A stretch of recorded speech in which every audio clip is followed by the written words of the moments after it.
Ассалаумағалейкум, құрметті қазақ елі, құрметті менің тыңдаушыларым. Бүгін мен сіздермен өзімнің арнамда біраз мәселелерді талқылауға тырысамын. Талқыламас бұрын ең алдымен менің арнама тіркеліп, лайк басу және қоңырау басу ұмытпаңыздар. Кеше ғана біз Астанадан шықтық. Астанада жылы, жүруге, ауа алуға қиын болған 30-дан асқан температура. Бірақ бүгін Бурабайда жүріп, осы біздің мықты табиғатымызда қандай өзгерістер. Кеше ғана футболкамен жүріп, бүгін жылы киімді киіп Бурабайда жүрміз. Қандай біздің мықты жеріміз. Соған қарасақ, біздің Қазақстанымызда бір облысында қар жауса, екінші облысында жауын болса, үшінші облысында жылы болса, осыған қарап, қандай кен байтақ жерімізді бізге ата-бабаларымыз қалдырған, қандай үлкен біздің мемлекетіміз. Әлемдің ең үлкен мемлекеттерінің 10 мемлекеттерге біз кіреміз. Соған біздің ата-бабаларымызға мыңда бір рахмет. Бірақ мен өзімнің ойымды сіздерге айтайын. Қазақ мемлекетінің құру жағынан қарасақ, барлық этаптарда бізде Қазақстанда батырлар болған. Үлкен мықты батырлар, олар осы біздің мемлекетіміз туралы даму үшін, қорғау үшін өздерінің өмірін салған.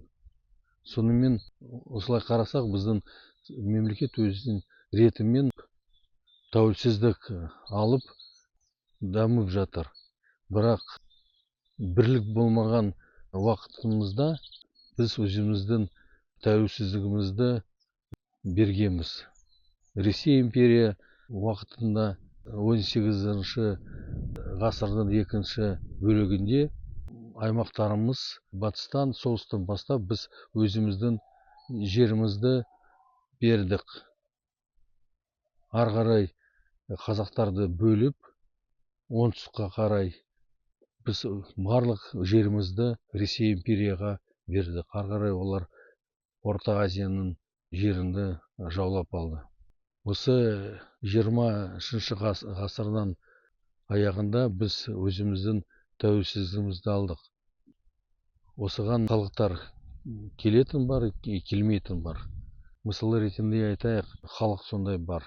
Күрдтің халығы 40 миллиондан осы әлемде бар. Бірақ оларда өздерінің мемлекетін жоқ. Біздің бауырларымыз уйғур айтсақ, оларда да аз емес, барлық мемлекеттерде тұрып, бірақ өздерінің мемлекеті жоқ. Сонымен менің ойымша бізде біріншіден ең байлық біздің жеріміз, біздің мемлекетіміз. Осы жерімізді біз сақтамасақ, қорғамасақ, ешқандай бізге кешірім болмайды. Сонымен қазіргі уақытта тек қана жастарға сенуге болады. Біздің атамыз Мағжан Жұмабайұлы өздерінің сөздеріне айтқан: мен жастарға сенемін. Арыстандай айбатты, жолбарыстай қайратты, қырандай күшті, мен жастарға сенемін. Көздеріне от ойнар, сөздеріне жалын бар, қымбат оларға ар, мен жастарға сенемін. Осы сөздерге қарасақ, ең мықты, ең білімді қазіргі біздің жастарымыз, бірақ оларға жетпейді жеріміздің сүю, жерімізге көз қарасу. Негізі әр уақытта біздің жерімізде батырлар болған. Біреулері қазақ хандығын құрылған, екіншілері жоғарыдан біздің жерімізді қорғап жүрген, үшінші Ресей империямен соғысқан. Сондан кейін кеңес уақытта біздің жерімізді қорғаған, қалдырған. Осы қазіргі уақытта біз өзіміздің жерімізді, мемлекетімізді қорғамасақ, келешекте біздің ұрпақтарымыз не айтады? Неге менің әкем, атам осы жерімізді қорғамаған? Неге осы біздің қазақ мемлекетіміз болған дамымаған, неге олар осы жұмыстарды жақсы атқармаған? Сонымен менің жастарға айтатын, өздерінің барлық күшті осы біздің мемлекетіміздің қорғау үшін, өзінің дайындық үшін бар күшін салыңыз. Ертең кеш болуы мүмкін, бірақ бейбіт уақытында дайындауға керек. Мен әскери адам ретінде осы барлығыңызға өздерімнің ойымды айтайын.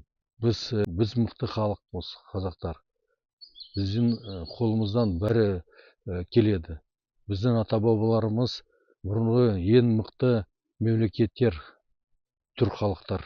Сонымен біз біріншіден барлығымыз бірігіп, осы біздің ең мықты технология жағынан дамыған мемлекетке көшейік.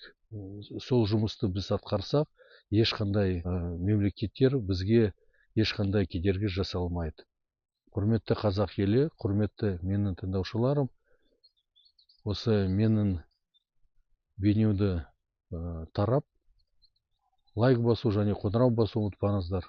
Каналыма жазылыңыз. Сау саламатты болыңыздар. Барлығыңызға тек қана жақсылық, жақсы өмір, Қазақстан жасасын. Сау саламатты болыңыздар.